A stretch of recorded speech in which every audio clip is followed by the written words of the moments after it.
बिस्मिल्लाहिर्रहमानिर्रहीम। Question number 9 है हमारे पास 2.1 का, जिसमें हमें फंक्शन इनिशियली बताया गया है कि वो आर से पॉजिटिव रियल नंबर से पॉजिटिव रियल नंबर्स पे डिफाइंड है, defined as f of x equals e की पावर माइनस एक्स। और हमने प्रूव करना है कि ये फंक्शन बाइजेक्टिव है।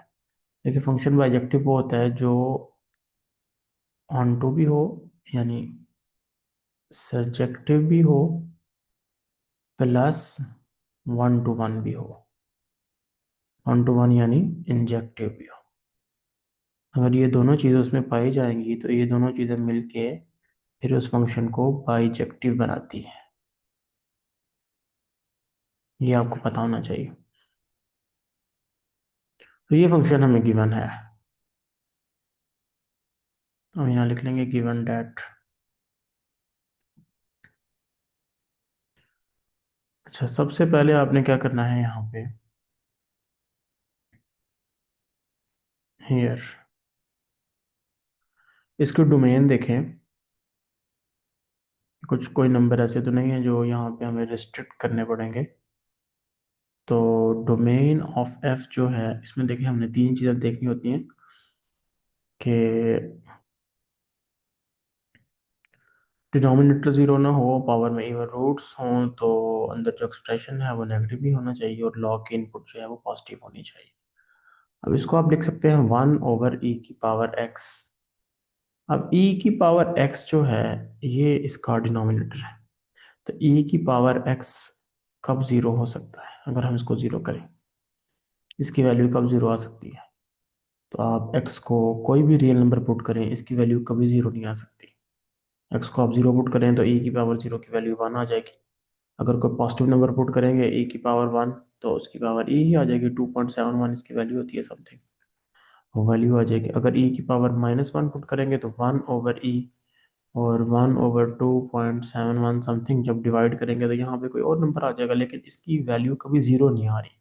इसका मतलब है जो हमारा डिनोमिनेटर है वो तो कभी जीरो नहीं हो रहा, और इसमें एक ही प्रॉब्लम हमें नजर आ रही है। तो इसका मतलब ये हुआ कि ये जो फंक्शन है इसकी डोमेन है ऑल रियल नंबर्स, और जो इसकी कोडोमेन है, कोडोमेन जो एफ की है वो है पॉजिटिव रियल नंबर्स। अच्छा, अब हमने, चूंकि डोमेन मौजूद है हमारे पास, कोडोमेन भी आ गई है, अब हमने रेंज फाइंड करनी है। रेंज के लिए हमने देखना है कि इसके जो आउटपुट्स आ रही हैं, इसके जो आंसर्स आ रहे हैं हमारे पास, वो कहाँ से कहाँ तक होंगे।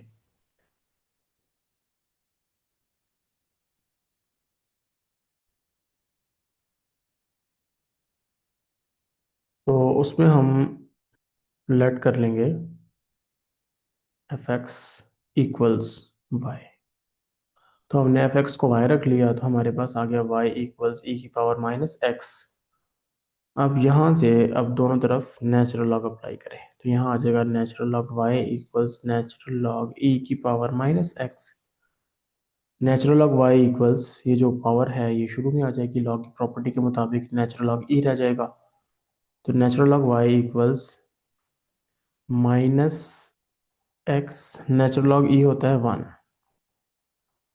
दोनों तरफ -1 से मल्टीप्लाई करेंगे तो यहाँ से हमारे पास x आ जाएगा माइनस नेचुरल लॉग वाई, और x की वैल्यू आएगी नेचुरल लॉग ऑफ y की power -1। x is equal to natural log of 1/y आ जाएगा।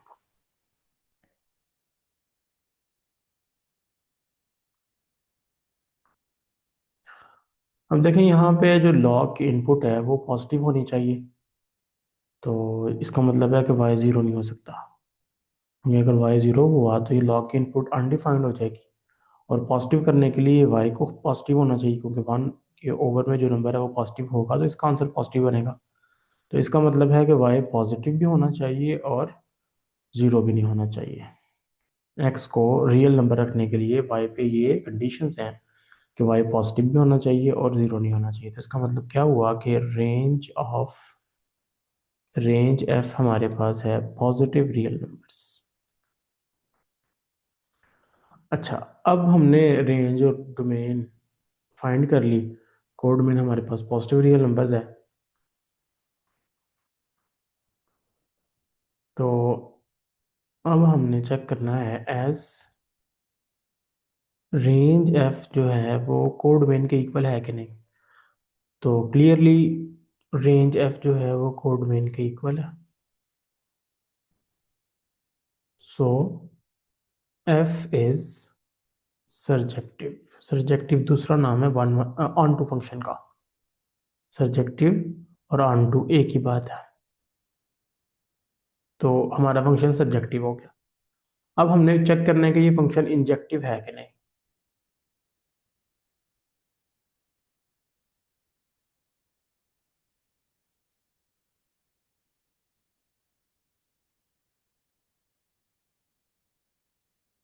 इंजेक्टिव के लिए now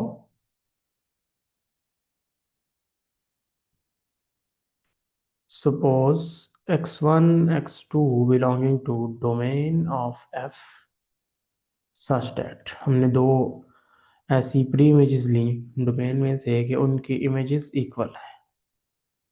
F of x one को एफ ऑफ एक्स टू के इक्वल रख लिया और देखते हैं कि यहाँ से प्री इमेजेस भी इक्वल आती है कि नहीं आती। अच्छा, एफ ऑफ एक्स वन का क्या मतलब है, ये जो फंक्शन असल फंक्शन है इसमें जब एक्स की जगह एक्स वन पुट कर दे तो ये हमारे पास आ जाएगा ई की पावर माइनस एक्स वन। और एफ ऑफ एक्स टू का मतलब है कि इसमें एक्स टू पुट कर दे तो ई की पावर माइनस एक्स टू। दोनों तरफ नेचुरल लॉग अप्लाई किया, नेचुरल लॉग ऑफ ई की power minus x one equals natural log of e की पावर माइनस एक्स टू। तो माइनस एक्स वन शुरू में आ जाएगा, natural log e equals minus x two natural log e. Minus x one natural log e की value one होती है, minus x two natural log e की value one. Minus x one equals minus x two, दोनों तरफ minus one से multiply करें तो यहाँ से आपके पास एक्स वन एक्स टू के इक्वल आ जाएगा। तो इसका मतलब हुआ कि एफ इज इंजेक्टिव।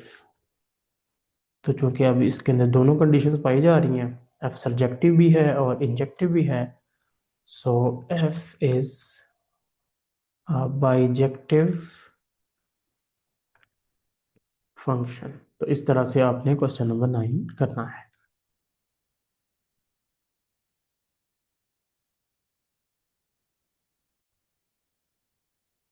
अगला क्वेश्चन समझने से पहले एक चीज़ यहाँ समझ लें कि हमारे पास कोई स्टेटमेंट जो होती है उसका कंट्रापॉजिटिव और वो स्टेटमेंट दोनों आपस में इक्विवेलेंट होते हैं। जैसे P इम्प्लाइज Q एक स्टेटमेंट है, तो इसका कंट्रापॉजिटिव क्या होगा, negation Q implies negation P। इसको अगर हम वर्ड्स में डिस्क्राइब करें तो P का मतलब फर्ज करें हम कहते हैं बारिश होना, और Q का मतलब है बादल का मौजूद होना। तो देखें, अगर बारिश होगी तो बादल ज़रूर मौजूद होंगे। P implies Q। बारिश अगर हो रही है तो हमें चाहे बादल नज़र आ रहे हों या ना आ रहे हों, लेकिन बादल ज़रूर मौजूद होंगे, तो ये स्टेटमेंट ट्रू है। अब इसका कंट्रापॉजिटिव क्या है कि दोनों स्टेटमेंट्स को निगेट करें और उलट दें इसको, यानी हमारे पास है निगेशन क्यू क्या होगा, ये बादल का मौजूद ना होना, और निगेशन पी क्या है, बारिश का ना होना। तो इसका मतलब है निगेशन क्यू निगेशन पी को इम्प्लाई करता है, अगर बादल मौजूद नहीं होंगे तो बारिश नहीं होगी। तो ये स्टेटमेंट है और ये उसका कंट्रापॉजिटिव, आपने उसको निगेट करना है और उस स्टेटमेंट को उलट देना है, जिसे कहते हैं कंट्रापॉजिटिव। तो ये स्टेटमेंट और कंट्रापॉजिटिव आपस में हमेशा इक्विवेलेंट होते हैं।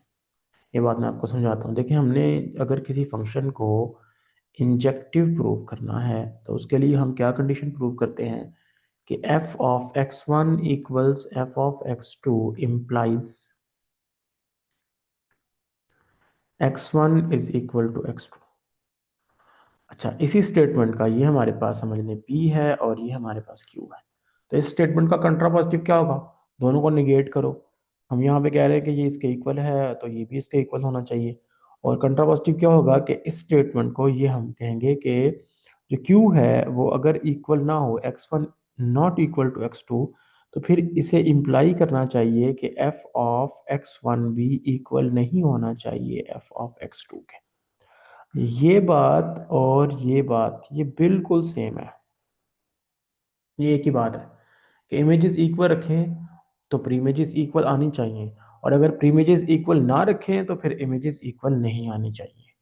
तो हम इस टेस्ट को भी यूज़ कर सकते हैं, कंट्रापॉजिटिव है इस रिजल्ट का, इसको यूज़ कर सकते हैं किसी भी फंक्शन को इंजेक्टिव प्रूव करने के लिए।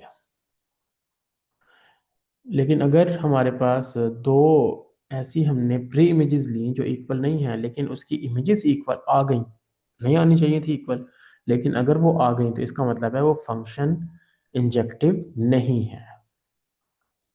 देखें ये दोनों कंडीशंस, इस बात को दोबारा सुने, दोनों कंडीशन इंजेक्टिव होने की है। F of x one equal f of x two imply करे x one equals x two, और x one is not equal to x two imply करना चाहिए f of x one is not equal to f of x to.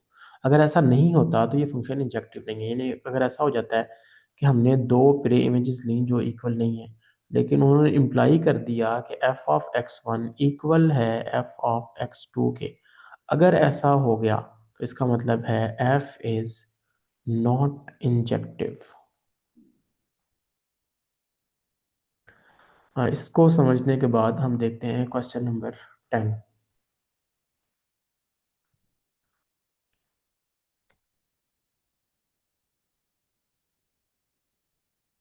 Question number 10 में हमें कहा गया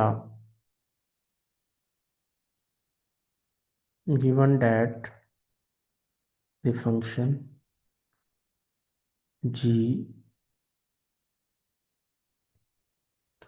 from real numbers to real numbers is defined by,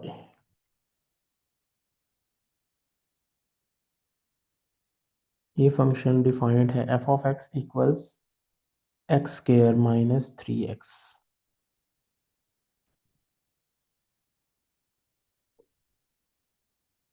हमें check करना है कि ये फंक्शन इंजेक्टिव है या नहीं और सब्जेक्टिव है या नहीं। सबसे पहले तो हम यहाँ पे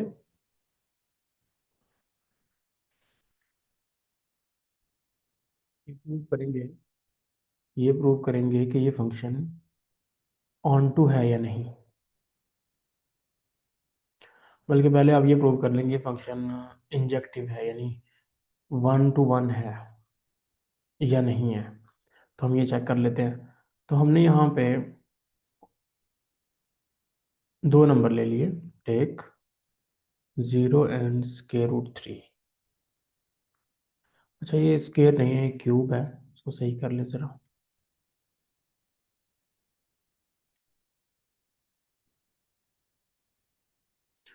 belonging to domain of F, ये डोमेन एफ में से हमने दो नंबर लिए, और जाहिर है clearly 0 is not equal to √3। तो हमने प्री इमेजेस ऐसी ली हैं जो इक्वल नहीं है। अब हम इन पे इमेजेस चेक करते हैं। नो, हमने एफ ऑफ 0 फाइंड किया, जहाँ जहाँ एक्स है वहाँ पे 0 पुट करें तो ये आएगा 0 का क्यूब माइनस 3 इंटू 0। 0 का क्यूब माइनस 3 इंटू 0 0 आ जाएगा। और एफ ऑफ √3 फाइंड करें तो ये बनेगा √3 का क्यूब माइनस 3 अच्छा, 3 स्केयर रूट थ्री का अलग कर लें और √3 की पावर 1 अलग कर लें, -3 तो √3 का स्केयर कैंसिल हो जाएगा, तो 3 माइनस 3 इसका आंसर भी 0 आ गया। तो इसका मतलब है एफ ऑफ √3 की वैल्यू 0 आ गई। तो इससे हमें मिल ये बात पता चल रही है कि एफ ऑफ 0 तो एफ ऑफ √3 के इक्वल आ गया। हमने अभी कंडीशन पढ़ी है कि अगर हम प्री इमेजेस को इक्वल ना रखें तो फिर उसकी जो इमेजेस हैं एफ ऑफ x1 वो भी इक्वल नहीं आना चाहिए, वो भी आपस में इक्वल नहीं आनी चाहिए, लेकिन ये तो इक्वल आ गई हैं। तो इसका मतलब हुआ सो एफ इज नॉट 1 to 1, ये इंजेक्टिव नहीं है। तो ये तो प्रूफ हो गया कि फंक्शन इंजेक्टिव नहीं है।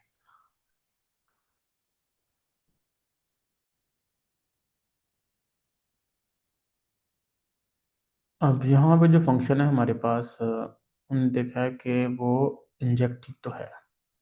अब हमने चेक करना है कि वो ऑन टू भी है कि नहीं। अब ये जो क्यूबिक फंक्शन होता है, इसके बारे में याद रखें कि इसका जो ग्राफ होता है वो कुछ इस तरह का होता है, इस तरह का। और ये जो स्पेसिफिक हमारे पास फंक्शन है, ये कुछ इसका ग्राफ समथिंग लाइक, ये ओरिजिन से ऐसे गुजरेगा और इसके बाद ये ऐसे मुड़ जाएगा। तो -∞ to ∞ इसका ग्राफ बन रहा है। तो इसका मतलब है जो इसकी रेंज है वो भी ऑल रियल नंबर्स है, सारी नेगेटिव वैल्यूज, सारी पॉजिटिव वैल्यूज, और जीरो भी इसमें शामिल है, जीरो से ये गुजरता है। तो हम ये कह सकते हैं कि एस रेंज है एफ की, वो इक्वल है ऑल रियल नंबर्स के। एंड जो इसकी कोडोमेन है, तो वो भी ऑल रियल नंबर है, नज़र आ रहा है यहाँ पे। ये इसकी कोडोमेन ऑल रियल नंबर्स है। तो रेंज रेंज एफ जो है वो इक्वल है कोडोमेन ऑफ एफ के। सो एफ इज सर्जेक्टिव। तो इसका मतलब है इंजेक्टिव तो नहीं है ये, इंजेक्टिव तो नहीं है, लेकिन ये सर्जेक्टिव है। तो हम लिखेंगे so f is surjective but not injective. तो इस तरह से आपने क्वेश्चन नंबर 10 को सॉल्व करना है।